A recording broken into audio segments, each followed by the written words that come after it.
The fourth-generation F-16 fighters that Ukraine received from Western partners cannot compete in a duel with the Russian Su-35 due to the lack of the necessary long-range missiles, said Yuriy Ihnat, head of the Public Relations Service of the Ukrainian Air Force Command. Today, the F-16s that we have from our partners are not too new to compete with the Su-35 one-on-one in air battle, Ignat noted. He added that this has been repeatedly discussed, including by Ukrainian pilots, about the need for a comprehensive approach to strengthen the Air Force. We need a comprehensive approach and ground-based air defense systems, electronic warfare systems. Accordingly, it would be ideal to have an airborne radar, as one of the countries has long promised us. Well, and also the onboard radar of our aircraft and the means of destruction, that is, air-to-air missiles, should be such that they can reach a Russian aircraft faster and destroy it in the air, and accordingly it will not fly into the territory from which it launches guided aerial bombs, Ihnat noted. Thus, Ukrainian aircraft cannot safely shoot down Russian aircraft that drop KABs. As media reported, recently a retired colonel of the armed forces of Ukraine, pilot instructor Roman Svitan, expressed dissatisfaction that Ukraine is given a small number of Western F-16 fighters and also is not being given the majority of the main weapons for these aircraft. In particular, Ukraine has not yet received the AIM-120 AMRAAM long-range air-to-air interceptor missiles, nor has it received the AGM-158 JASSM air-to-ground missiles. There is no JASSM missile. We simply do not see it. There are no long-range AIM-120 interceptor missiles. By and large, we received aircraft, but in that configuration and with that armament, they can only perform tasks to destroy air targets in the deep rear. That is why we do not see them anywhere. They simply have nothing to work with. The missiles that are there are either close or medium combat from 20 to 70 kilometers, Svitan said. He added that 3 years ago, it would have been better for Ukraine to completely reorient itself to the supply of Gripen, rather than wait for F-16 fighters.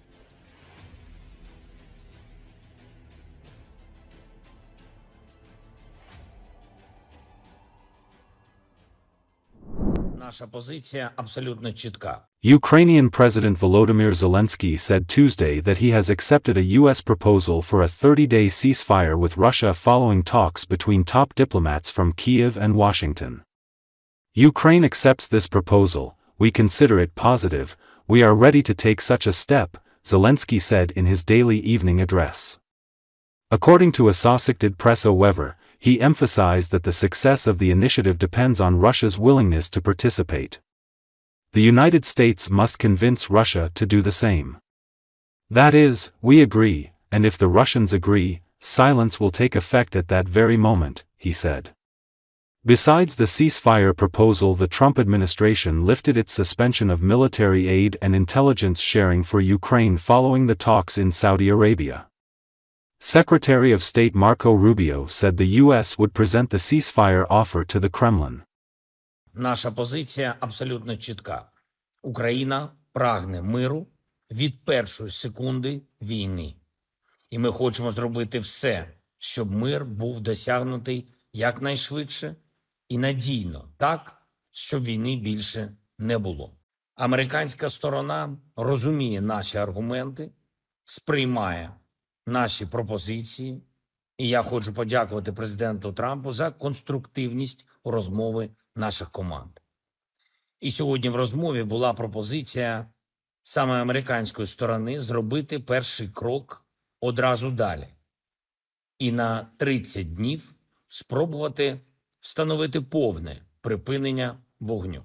Не тільки щодо ракет, дронів і бомб, не тільки у Чорному морі, а також по всій лінії фронту. Україна сприймає цю пропозицію. Ми вважаємо це позитивним. Ми готові зробити такий крок. Сполучені Штати Америки мають переконати Росію зробити це. Тобто ми погоджуємось І якщо русські погодяться, в той самий момент тиша запрацює. Важливим елементом розмови сьогодні є готовність Америки відновити оборонну допомогу Україні, також допомогу розвідданим. Коли домовленості запрацюють, то протягом цих 30 днів тиші ми можемо встигнути підготувати з партнерами на рівні робочих документів всі аспекти для надійності миру і тривалого гарантування безпеки. President Donald Trump selected a shiny red Tesla on the White House driveway as he showed support for Elon Musk's electric automaker. According to Associated Press, Musk has faced escalating political blowback for his role as Trump's advisor for overhauling and downsizing the federal government. Tesla is suffering from sagging sales and plunging stock prices. Trump said he would write a check for the full price of the Model S, which retails for roughly $80,000. It's an unusual example of how the Republican president is expressing loyalty to his most powerful advisor. Musk continues to run Tesla, the social media platform X, and the rocket manufacturer SpaceX. Good. Wow. That's beautiful. Hello, President Trump. Are you looking to buy or lease today? Well, I'm going to buy, and I'm going to buy because, number one, it's a great product, as good as it gets, and number two, because this man has devoted his energy and his life to doing this. I think he's been treated very unfairly by a very small group of people. And I just want people to know that you can't be penalized for being a patriot. And he's a great patriot. And he's also done an incredible job with Tesla. And I mean, nobody else has a car company started up in the last 30 years that's been successful. I don't think so.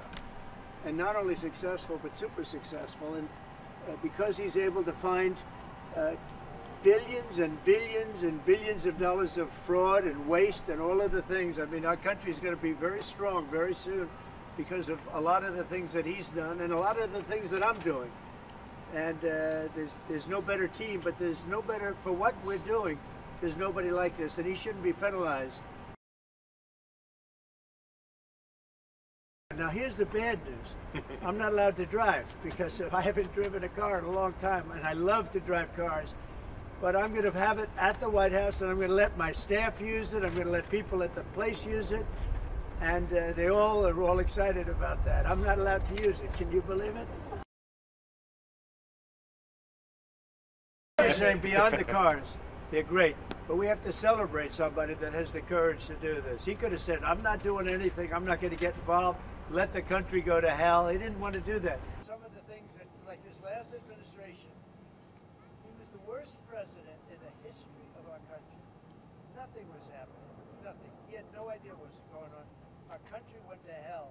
And then to allow millions of people to come in that are prisoners and mental institution patients, and all of the things.